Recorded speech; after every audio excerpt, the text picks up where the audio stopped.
मराठी भाषेस अभिजात दर्जा मिळाल्यानंतर पहिला मराठी संवर्धन सप्ताहाच्या निमित्ताने आयोजित गझल मुशायऱ्यामध्ये सहभागी होताना या देगलूर कॉलेजला एक अशी इतिहास आहे, एक परंपरा आहे, त्या परंपरेचा रिस्पेक्ट करण्यासाठी खास आम्ही आज देगलूर येथे आलो आणि एक खूप छान गझल मुशायरा रंगला आणि त्याच्यामध्ये देशभक्ती, प्रेम आणि मुलांना सुद्धा एक आदर्श त्यातून मिळावा आणि काहीतरी संस्कार मिळावेत असा यशस्वी हा गझल मुशायरा या ठिकाणी पार पडला।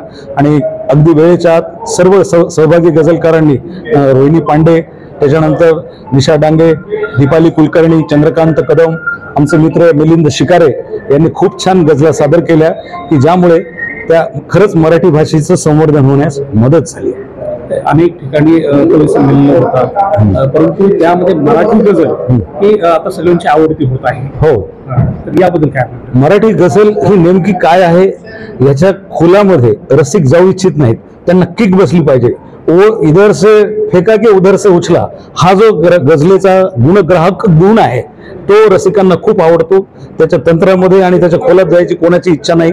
जे विद्यार्थी गझल शिकू शकतात त्यांच्यासाठी आमच्याकडे मार्गदर्शन उपलब्ध आहे। तुमच्या संपर्कात जर कोणी गझल शिकणारे विद्यार्थी असतील तर त्यांना गझल ही तशी कविता ही शिकवता येत नसते, ती रक्तातून वाहत असते, पण त्याला पैलू पाडण्याचं काम आपण थोडंसं मार्गदर्शन करण्याचं काम करू शकतो। मराठी गझलेमध्ये आता सध्या नांदेडमध्ये अनेक गझल निर्माण होत आहेत। हो, आहेत ना, ज्या गझल आता गावोगाव येत आहेत हो ना, संमेलनाच्या निमित्ताने। बरोबर आहे। नांदेडची जी गझल गायकी आहे तर ही गायकी आता अनेक रसिकांपर्यंत पोहोचली आहे। तोच कार्यक्रम आज दिल्ली येथे झालेला आहे। बरोबर। बाकी इतरही या कार्यक्रमाचं एक वैशिष्ट्य मला असं जाणवलं की जेवढे काही रसिक होते ते सुजाण होते, त्यांना समज होती।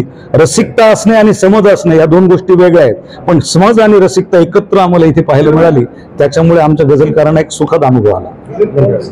मध्ये घर करत आहे नांदेडचे गझलकार म्हणून आता सध्या आपली चर्चा आहे आणि आपली टीमची चर्चा आहे। तर आज दिल्ली येथे हा गझल मुशायरा झालेला आहे, तरी आपली काय प्रतिक्रिया? एकंदरीत तुम्हाला या ठिकाणी काय सांगू इच्छिता? तर हे आज या महाविद्यालयात हा कार्यक्रम झालाय आणि ही खूप अत्यंत महत्त्वाची गोष्ट आहे की तरुणाईपर्यंत ही गझल पोहोचत आहे आणि तरुणांना ती आवडत आहे। तर हा आमचा एक प्रयत्न असतो की गझल सर्वसामान्यांपर्यंत, ती तरुणांपर्यंत जेव्हा पोहोचेल तेव्हाच ती समाजामध्ये रुजेल, तेव्हाच ती डेव्हलप होईल। त्या दृष्टीनं हा तरुणांसमोर कार्यक्रम झाला, ह्या गोष्टीचा अतिशय आनंद आहे। आणि खरोखर हे जे समोर बसलेले विद्यार्थी होते ते अतिशय सुज्ञ म्हणूयात आपण एक अर्थी त्यांचा कान तयार झालेला आहे, हे या महाविद्यालयाचं यश आहे। आणि इथे असे जे कार्यक्रम ऑर्गनाईज करतात त्यांच्या खरोखर त्यांना असं हे सुचतं, ह्यात खरंच त्यांचा ग्रेटनेस आहे की त्या हे करू इच्छितात, विद्यार्थ्यांपर्यंत अशा पद्धतीनं ते संस्कार पोहोचवू इच्छितात। साहित्यिक संस्कार असतील, गझलेचे संस्कार असतील किंवा कोणतेही संस्कार असतील, हे अतिशय महत्त्वाचं पाऊल या महाविद्यालयाने या टीमने उचललेलं आहे असं मला वाटतं।